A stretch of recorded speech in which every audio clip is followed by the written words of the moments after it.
Hello students, today we'll be starting with a part which is an important part of the chapter. It is called as range and domain of a trigonometric function. Now basically what is range and what is a domain and how is it related with the chapter, we will be discussing those points one by one. So now point number 1 says the range of a trigonometric function. See, as the name itself suggests, range मतलब क्या, अगर कोई भी variable, अगर कोई भी function, अगर कोई भी नंबर का हमें रेंज निकालना है तो हम लोग किस बारे में बात करेंगे, तो वो नंबर के लिमिटेशंस के बारे में बात करेंगे, वो नंबर के हायर और लोअर वैल्यूज के बारे में बात करेंगे. तो बेसिकली अगर ट्रिग्नोमेट्रिक फंक्शन का रेंज डिफाइन करना है तो उसका डेफिनेशन जो है वो ऐसे जाएगा, the ordered pair of the lower value and the higher value of a trigonometric function for the given angle is called as the range. एक सिंपल डेफिनेशन है रेंज का. द ऑर्डर्ड पेयर मतलब क्या, कि अगर आप कोई भी ट्रिग्नोमेट्रिक फंक्शन का रेंज रेंज लिखते हो तो उसमें पहले आपको लोअर वैल्यू लिखना है and then you have to write the higher value of a trigonometric function for the given angle is called as the range. Now I will explain you कि for the trigonometric functions of our syllabus each and every function has its own range and वो range जो है वो हमें याद कैसे रखने हैं, वो हमें एग्जाम्पल्स में कैसे यूज करने हैं, ये सब पॉइंट्स जो है वो यहां पे डिस्कस हो जाएंगे. तो I will take an example for you.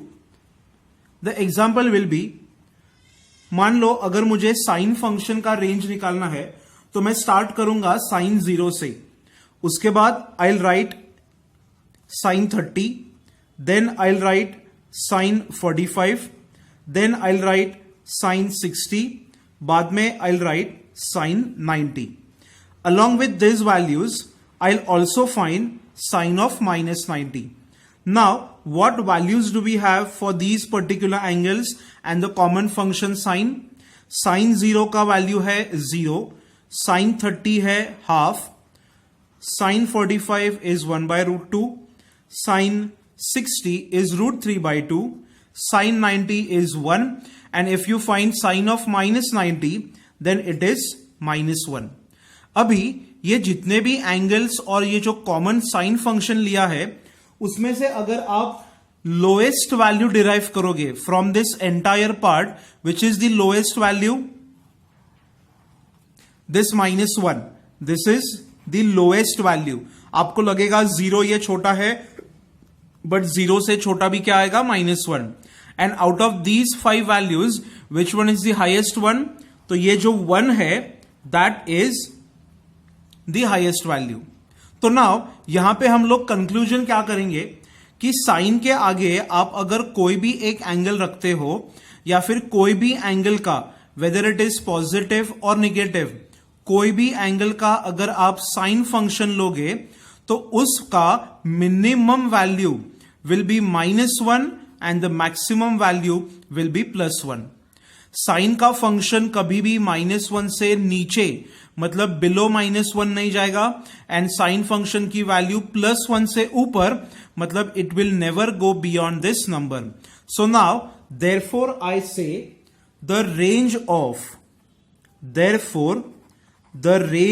Of sin theta is, we can write the range in 2 patterns, -1 less than or equal to sin theta less than or equal to 1, मतलब sin theta -1 और 1 के बीच में, और it may be equal to the numbers. If you don't want to write this pattern, also you can say sin theta का range is square bracket में the ordered pair of the lower value which is -1 and the higher value which is +1. तो मान लो अगर आपको कोई भी एक क्वेश्चन में साइन फंक्शन की वैल्यू पूछी है और अगर साइन थीटा का वैल्यू 1 से ज्यादा है या फिर -1 से कम है, तो आप वो क्वेश्चन में वो जो पर्टिकुलर वैल्यू है वो डिस्कार्ड कर दोगे, वो एलिमिनेट कर दोगे। बाद में आप रीजन लिख सकते हो कि since we know that the sine function should be within the range of -2 + 1, we can not take this particular value. So अभी जितने भी ट्रिग्नोमेट्रिक फंक्शंस हमारे सिलेबस में अवेलेबल है, each and every trigonometric function has its particular range. तो now I will give you a table.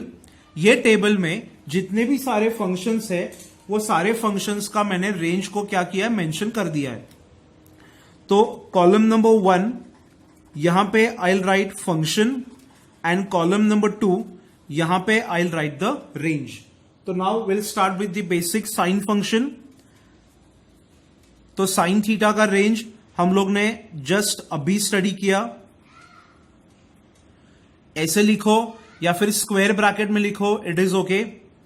Second cos, साइन और cos ये दोनों का जो रेंज है वो सेम है।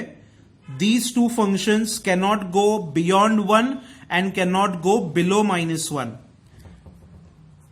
tan थीटा ये फंक्शन जो है it is a free flowing function, मतलब there is no particular limitation for tan। tan का वैल्यू जो है वो -∞ से लेके +∞ तक आप कोई भी वैल्यू ले सकते हो।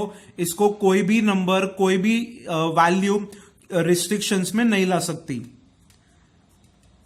cot theta same as tan, they are called as free flowing functions. They don't have particular range. They can grow from -∞ to +∞. Next, sec theta. Sec theta is either greater than 1 or it is less than -1. Greater than 1, less than -1. Now you'll be wondering what does this sec theta का range और how does this sec theta का range represent? See, अगर sec theta की value का आपको range निकालना है तो आपका उसका रिलेशन आपको cos के साथ करना है। एक simple example I will give you. अगर मैंने cos 60 की वैल्यू निकाली तो cos 60 कितना आएगा, हाफ, मतलब it is less than 1। But अगर मैंने sec 60 का वैल्यू निकाला तो वो कितना आएगा, 2 cos का रेसिप्रोकल, तो इट इज ग्रेटर देन 1। मान लो अगर आपने cos का एक निगेटिव नंबर का वैल्यू निकाला, फॉर एग्जाम्पल cos 120, तो cos 120 इज -½ जो -1 से बड़ा है पर +1 से छोटा है। और अगर आपने sec 120 का वैल्यू निकाला तो वो क्या हो जाएगा, -2, तो -2 -1 से छोटा है।